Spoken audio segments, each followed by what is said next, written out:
would today name North Korea as being responsible for the Sony hack. That hasn't happened. But I spoke to Benoit Hardy-Chartrand. He is an expert in North Korean politics, and he told me what he thought that the U.S. should do. Whether or not it is indeed North Korea that was behind the attack, what the United States should do from now, I mean, the way forward is very difficult to determine.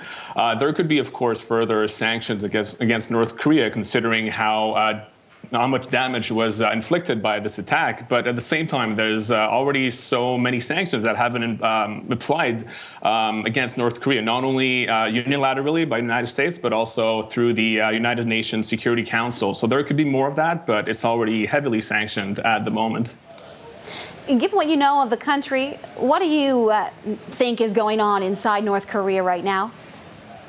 Well, from the information that I have, the regime and the media would not tell the people, of course, about the contents of that movie. As far as I know, however, they have mentioned that there is a movie or a hostile act that had been committed by the United States. And that's what they said ever since the movie was announced. A few months ago, North Korea even said that this was an act of war if the movie would be released.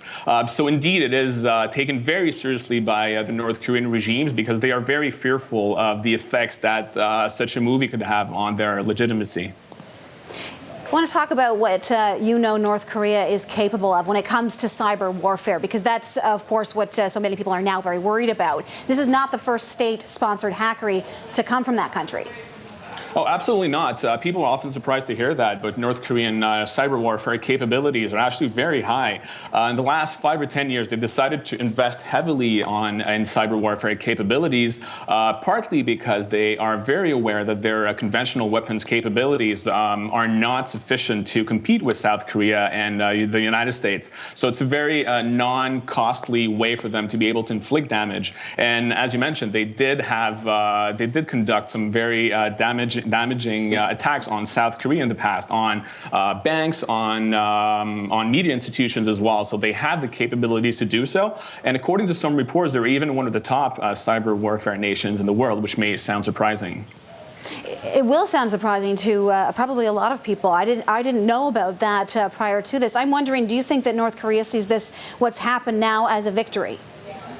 Absolutely. It's a great victory for the North Korean regime, and that is the main issue, the main problem with that, because in the past, North Korea was not able to get what it wanted when it came to to their outcries. I'll just give you one example. South Korea and the United States conduct joint military exercises every year to prepare for potential North Korean attacks. And obviously, North Korea sees that as very hostile acts and has been calling for the cancellation of these events for years and years.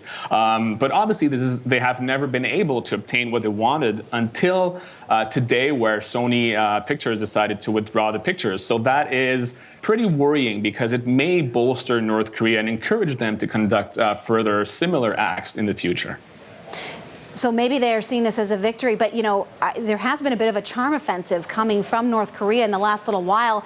The country a little more open than it has been in the past. And given the reaction worldwide to what has been going on in terms of this movie, it's been canceled. Is this really a victory if it wipes away any goodwill they've built up?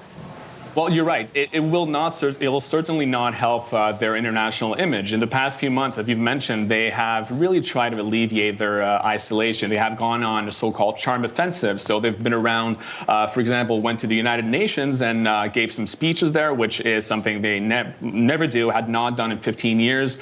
They've allowed some of their officials to give press interviews, which they also never do. They've really tried to improve their image in order to, in part, ameliorate the state of their economy. And obviously, an event like this and that hacking attack, if it is indeed coming from North Korea, will not help their position, will not help them go back to the negotiation table on the denuclearization, which is something they have called for in the past few months. So in a way, you could say that, yes, they are shooting themselves in the foot through this action. Benoit Hardy-Chartrand, an expert in North Korean politics and society, thanks so much. Very welcome. Thank you.